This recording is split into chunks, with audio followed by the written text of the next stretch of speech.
do 107º dia. 2 Crônicas 35. Josias comemorou em Jerusalém a festa da Páscoa em honra de Deus o Senhor.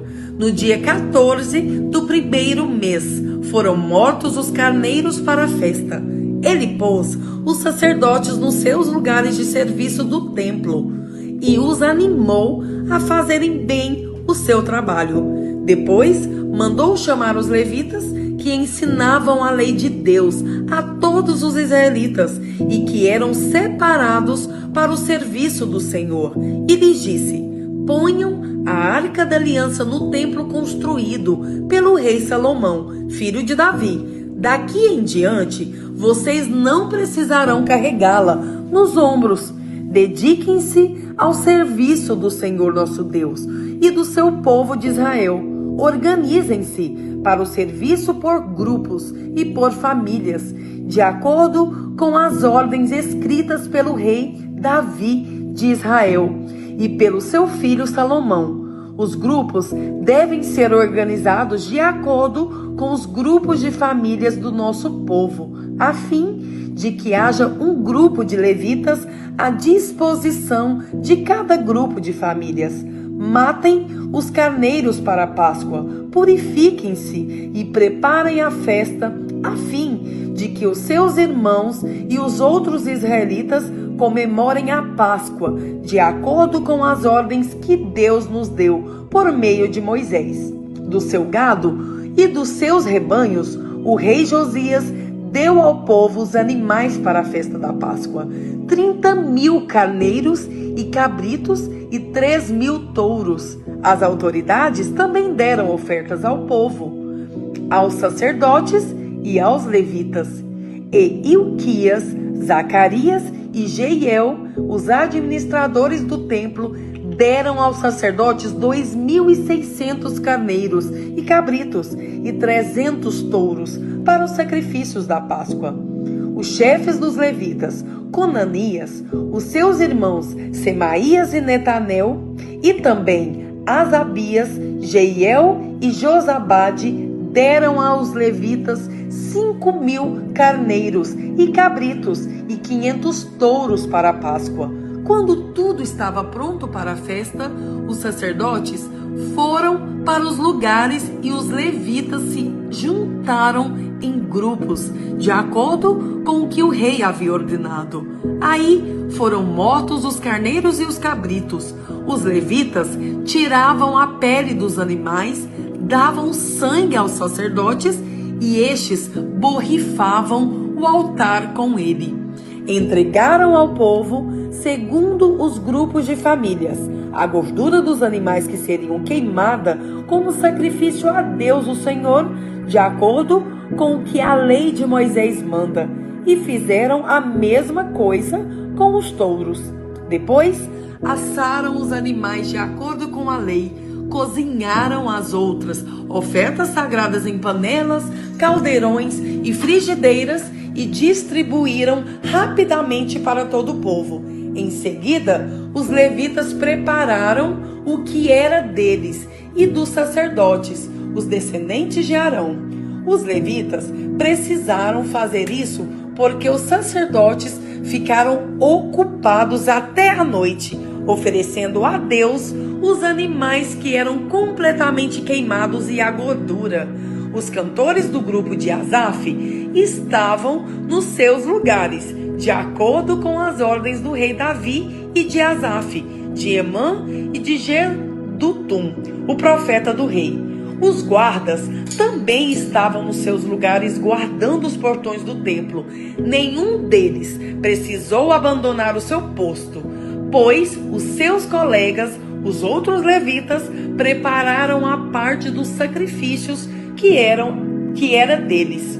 Assim, tudo foi feito naquele dia para a adoração de Deus o Senhor, como o rei Josias havia ordenado. Comemoraram a festa da Páscoa em honra do Senhor e apresentaram as ofertas que eram completamente queimadas no altar. Durante 7 dias, todos os israelitas que estavam em Jerusalém tomaram parte na festa da Páscoa e na festa dos pães sem fermento. Desde o tempo do profeta Samuel, os israelitas nunca haviam comemorado uma festa da Páscoa como esta. Nenhum outro rei de Israel comemorou a festa como Josias fez com os sacerdotes e os levitas, como o povo de Judá e de Israel, que estava presente, e com os moradores de Jerusalém. Foi no ano 18 do seu reinado que essa Páscoa foi comemorada. Depois de tudo isso, quando Josias já havia acabado de pôr em ordem o templo e o culto, o rei Neco do Egito marchou com seu exército para lutar em Carquemes, que ficava na beira do rio Eufrates. Josias saiu com o seu exército para lutar contra ele, mas Neco lhe mandou a seguinte mensagem: Rei de Judá, você não tem nada a ver com esta luta. Eu não vim lutar contra você, mas contra os meus inimigos. E Deus mandou que eu me apressasse. Deus está comigo. Portanto, se você lutar contra Deus, ele o destruirá. Mas Josias não voltou atrás. Ele não quis dar atenção ao aviso que Deus estava dando por meio do rei Neco. Pelo contrário, ele se disfarçou e marchou para lutar contra Neco no vale de Megido. Os soldados egípcios atiraram flechas contra Josias e ele gritou para os seus oficiais: Estou gravemente ferido, tirem-me daqui. Os oficiais o tiraram do seu carro de guerra e o puseram em outro carro e o levaram para Jerusalém. Josias morreu e foi sepultado nos túmulos dos reis. Todo o povo de Judá e de Jerusalém chorou a morte dele.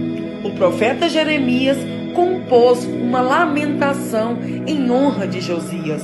Até hoje, os cantores e as cantoras cantam essa canção quando choram a morte de Josias. Já se tornou costume em Israel cantar essas canções, que se acham na coleção de lamentações. Josias fez muitas outras coisas e praticou atos de bondade em obediência à lei de Deus, o Senhor. Tudo o que ele fez, desde o começo até o fim do seu reinado, está escrito na história dos reis de Israel e de Judá. 2 Crônicas 36. O povo de Judá escolheu Joacás, filho de Josias, e o colocou como rei em Jerusalém, em lugar do seu pai. Joacás tinha 23 anos de idade quando se tornou rei de Judá. Ele governou 3 meses em Jerusalém. Joacás foi tirado do trono pelo rei Neco do Egito, o qual também obrigou o povo de Judá a pagar 3.400 quilos de prata e 34 quilos de ouro. Neco pôs Eliaquim, irmão de Joacás, como rei de Judá e de Jerusalém, e mudou o nome dele para Jeoaquim. Joacás foi levado por Neco para o Egito. Jeoaquim tinha 25 anos de idade quando se tornou rei de Judá e governou durante 11 anos em Jerusalém. Ele fez aquilo que não agrada ao Senhor seu Deus. Nabucodonosor, rei da Babilônia, invadiu o país, prendeu Jeoaquim e o mandou preso com correntes para a Babilônia. Nabucodonosor levou também alguns objetos do templo para a Babilônia e os colocou no seu palácio. O resto da história de Jeoaquim, as coisas nojentas que fez e as acusações que foram feitas contra ele, tudo isso está escrito na história dos reis de Israel e de Judá. E o seu filho Joaquim ficou no lugar dele como rei. Joaquim tinha 18 anos de idade quando se tornou rei de Judá. Ele governou 3 meses e 10 dias em Jerusalém. Joaquim fez coisas erradas que não agradam a Deus o Senhor. Na primavera daquele ano, o rei Nabucodonosor mandou prendê-lo e levá-lo como prisioneiro para a Babilônia. levando também os objetos mais valiosos que havia no templo. E Nabucodonosor colocou Zedequias, tio de Joaquim, como rei de Judá e de Jerusalém. Zedequias tinha 21 anos de idade quando se tornou rei de Judá. Ele governou 11 anos em Jerusalém. Zedequias fez coisas erradas que não agradam a Deus, o Senhor, e também não se humilhou diante do profeta Jeremias, que anunciava a mensagem do Senhor. Zedequias se revoltou contra o rei Nabucodonosor, que o havia obrigado a jurar pelo nome de Deus que seria seu aliado. Foi teimoso e não quis se arrepender e voltar para o Senhor, o Deus de Israel. Além disso, as autoridades de Judá, os sacerdotes e o povo estavam pecando cada vez mais, seguindo o exemplo dos povos pagãos e adorando ídolos. Com isso, profanaram o templo que o Senhor havia escolhido como lugar santo, onde ele devia ser adorado. O Senhor, o Deus dos seus antepassados, continuou a avisá-los por meio dos seus profetas, porque tinha pena do seu povo e do templo, a sua casa. Mas eles riram desses mensageiros de Deus, rejeitaram as suas mensagens e zombaram deles. Finalmente, Deus ficou tão irado com o seu povo que não houve mais remédio. Então, Deus fez com que o rei da Babilônia marchasse com o seu exército contra eles. Ele matou os moços à espada, até mesmo no templo, e não teve dó de ninguém, nem dos moços, nem das moças, nem dos adultos, nem dos velhinhos. Deus entregou todos nas mãos do rei da Babilônia.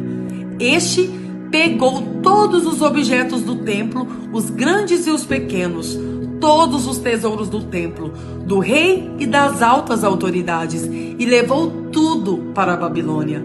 Os soldados queimaram o templo, derrubaram as mulheres de Jerusalém, queimaram todos os palácios e destruíram todos os objetos de valor. Os moradores de Jerusalém, que não foram mortos, foram levados como prisioneiros para a Babilônia, onde se tornaram escravos do rei e dos seus descendentes, até que o reino da Pérsia começou a dominar. Assim se cumpriu o que o Senhor Deus tinha dito pelo profeta Jeremias: o país ficará em ruína 70 anos, e durante todo este tempo a terra vai guardar os seus sábados e descansar. No primeiro ano do reinado de Ciro, rei da Pérsia, cumpriu-se o que o Senhor Deus tinha dito pelo profeta Jeremias. O Senhor tocou no coração de Ciro, e este ordenou que fosse comunicado em todo o seu reino, por escrito e também por meio de leitura em público, este decreto: eu, Ciro, rei da Pérsia, declaro o seguinte: o Senhor, o Deus do céu, me fez governar no mundo inteiro e me encarregou de construir para ele um templo em Jerusalém, na região de Judá.